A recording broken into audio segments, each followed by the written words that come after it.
Bihar's counting votes, Pakistan's counting threats, Karnataka's counting on bringing tech talent home.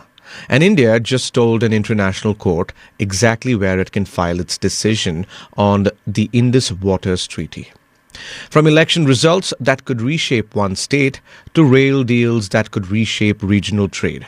From war rhetoric in Islamabad to job creation in Bangalore, today's stories span ballots, borders, and billion-dollar bets. Let's break it all down. Good morning. Welcome to Top of the Morning by Mint. I'm your host, Nelson John. This is your smart daily briefing on what matters. We cut through the noise so you start your day informed and ahead. It's Friday, November 14th. Let's get started.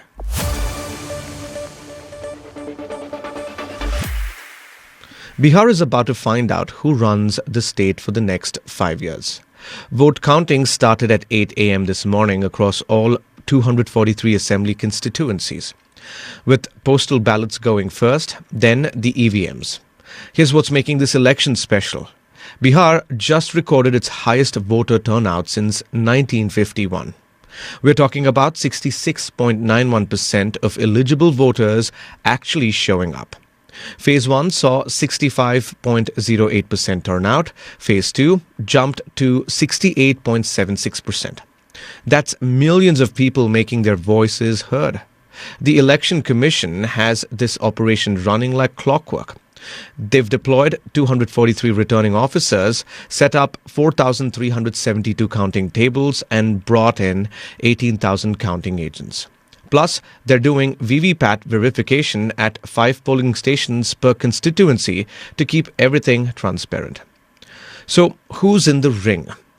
Two major alliances are slugging it out. The NDA brings together JDU, BJP, Lok Janshakti Party, Hindustani Avam Morcha, and Rashtriya Lok Morcha. On the other side, the Mahagathbandhan, led by RJD, that includes Congress, CPI-ML, CPI-CPM, and Mukesh Sahani's VIP. The counting might stretch into Saturday, but we should know the clear winner by tonight. After 2 phases of voting on November 6th and 11th, Bihar voters have made their choice. Now it's just about tallying up who convinced them. India just drew a hard line on the Indus Waters Treaty. The government says it won't accept any decisions from the Vienna-based Permanent Court of Arbitration because the 65-year-old pact with Pakistan is currently in abeyance. Here is the situation.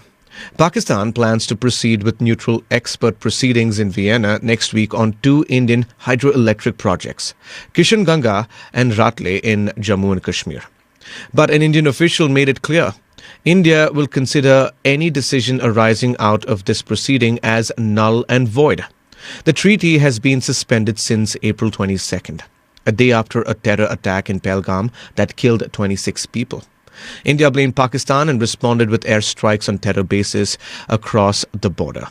The Vienna court ruled in June that India's suspension doesn't affect its jurisdiction to hear the case. India rejected that outright, calling it a serious breach of the treaty itself. The government's position is straightforward. The treaty stays suspended until Pakistan stops supporting terrorism in India. India has also been pushing for renegotiation since 2023, saying some clauses are outdated. A recent car blast in Delhi that killed 13 people linked to a Pakistan-based terror group could push tensions even higher. Karnataka just unveiled its IT policy 2025-2030, and timing matters here. The state is rolling out an IT talent return program aimed at Indian tech professionals working overseas. Right as global layoffs hit the sector and US visa uncertainty climbs. The numbers are ambitious. The policy targets creating 90 lakh jobs and reaching 11.5 lakh crore rupees in software exports over the next 5 years. The government plans to invest 445.5 crore rupees to make this happen. Here's the context. Thousands of Indian tech workers have been laid off from major US companies over the past year. Many returned home only to face tough competition and lower salaries. Karnataka sees an opportunity in this chaos. The policy focuses on bringing back mid-career professionals with global experience. These are people who've worked at companies like Amazon, Microsoft, and Google, but now face an uncertain future abroad.